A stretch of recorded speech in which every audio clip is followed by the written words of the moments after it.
Tinubu's victory is Buhari's third term by Ademola H. Adigun. Yeah, that's true.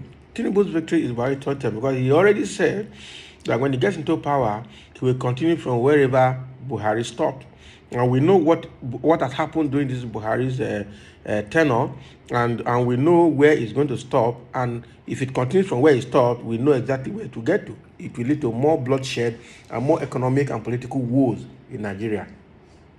So let's see what he has to say about this discussion. He said, when I have implied a Bola Ahmed Tinubu victory is a Buhari third term, many get angered. There is some derision and irritation amongst his supporters. I don't know what is wrong with a Buhari third term. Both the vice president and Bola Ahmed Tinubu have said publicly that if elected, they wish to continue from where he stops. You see? So being honest, continuity is good in governance. But after all, Buhari is performing its only wailers and haters that can't see it. All right? So after all, Buhari is performing. It is only wailers and haters that can't see it. The willfully blind, as his spokesperson regularly reminds us. So why is APC angry when we suggest that APC wants to continue from where APC stopped? Yes, Buhari APC leaves and Tinubu APC enters. So APC is continuing where APC stopped. Okay, so the anger at my insinuations reveals the hypocrisy in us. So you know the truth, Abi, but keep defending Iran with passion. This is not to say that PMB government is with no achievement. They are there. I am not being sarcastic. What achievement? That all the promises failed. So Tinubu's victory is Buhari's third term. Now back to the comparisons. Buhari means well for Nigeria. Perhaps he means more well for his ethnic clan than Nigeria and Niger, where his cousins are, by his own admission. So meaning well is not in short supply. Buhari also has a team of capable people. After all, he brought in Fowler, the miracle fundraiser of Lagos, to the FIRS and many other Lagos superstars amongst other capable persons across the country.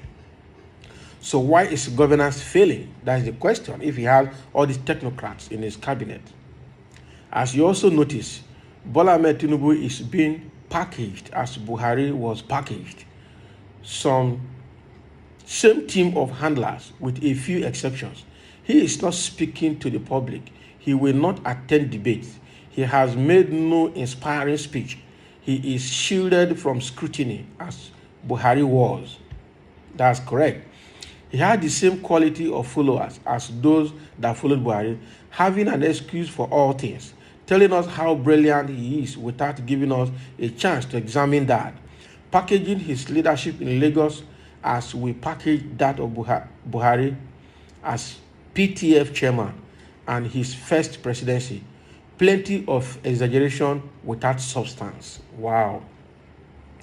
He is also prone to consulting in London and Paris, suffers the same memory lapses as Buhari suffers. Who can forget Kaderia scolding the VP not to answer on Buhari's behalf? Same pathways lead to similar outcomes. The input will determine the output. That's correct. The only thing I can't figure out is when corruption became acceptable. I recall the fervency of anti-corruption when Buhari was marketed. Atiku was a no. Atiku was corrupt and said to be unable to visit US. Let's stop the play acting and self-delusion. Many of us want a third term for Buhari. We just want another name. Wow, this guy tried. Yes, so a winning for Bola Ahmed Tinubu is instituting a third term for Buhari. Having said that, wherever Buhari stops is where he will continue from. So the guy is comparing how Buhari was packaged into power in 2015, ranging from how the campaign organization, ranging from all the thing they promised that they will deliver when they get to office, which they never delivered, up to the point where Buhari left the whole Nigeria and attending medical care in London, and also consulting the British and the French for advice in government. So those are the things that this guy, when they compare that with the way they're packaging Tinubu, you now see that Tinubu also is already attending medical care in London. He's already going to France. He's already being packaged by the same group of people with just small variation. He's already losing memory, because that is the main reason they don't want him to speak publicly, especially during presidential debate, because he is no more coordinated. His retentive capability has dilapidated. He does not remember anything anymore. Anytime he makes public speech, he makes blunders. And that is why they're trying to shield him from public speaking and public hearing. And that was the same thing they did for Buhari as well, and they're still doing for Buhari now. Buhari cannot come out on a live TV and address Nigerians and address a press conference. He cannot. Each time Buhari addresses Nigeria, it's going to be a pre-recorded tape that they will come and play on the TV as his speech to Nigeria. He does not entertain questions. He does not talk to anybody one-on-one. He does not allow press conference. Nobody talks to him. They will just stereotype what they want him to read.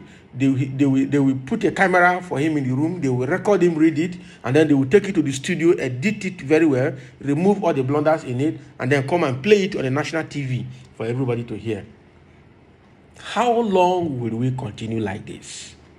So in a nutshell, if anything happens and Tinubu wins, it's obviously continuation of Buhari's tenure, and obviously a third term for Buhari, because it's just going to be everything the same, just change of name from Buhari to Tinubu. That's just what it means.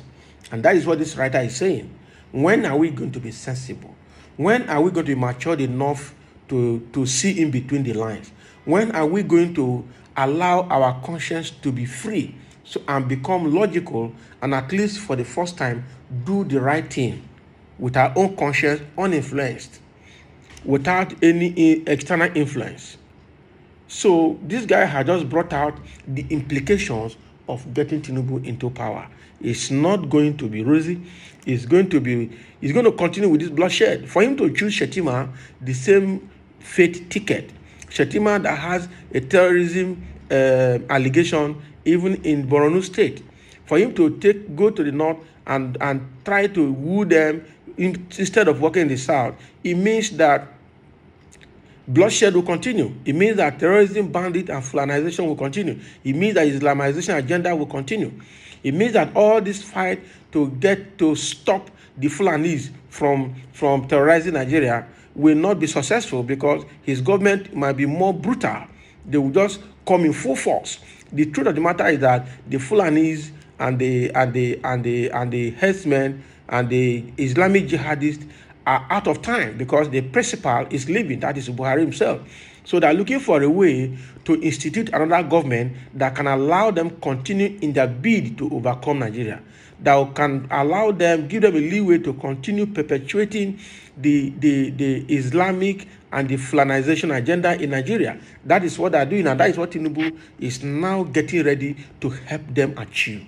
So when Buhari was coming, we were warned about all of this, but Nigerians did not accept it, because they believed in Buhari's corruption mantra, ability to deal with corruption. People believe that he's an old man, he doesn't need anything in life anymore, so he's going to be honest. But was he? No. You understand? So accepting Tinubu again is going to be the same type of warning that we got when Buhari was coming in. It's the same kind of warning we are getting now ahead of Tinubu getting there. So he should not be allowed to get there, because if he gets there, it's the same thing that is happening in this Buhari's government that is going to happen. Even worse things will happen. and nobody will do anything about it. All right. So it's been said, and we just need to be very wise about it. Somebody is saying here, that's true. Voting Tinubu is Buhari third term indeed. This is how they have hidden the package, and package Buhari for gullible minds that voted for him in 2015. But we, the Igbo, who have been supporting other regions from Obasanjo being southwest, Yaradua from north, Goodluck from south, all in PDP, saw the Buhari for whom he is in 2015 and refused to vote for him. Even in 2019, still refused to vote for him. Today, everybody has confirmed what the Southeast refused Buhari for. Now, the second affliction have arisen. We patriotic Nigerians say this shall never rise again. Yeah, right?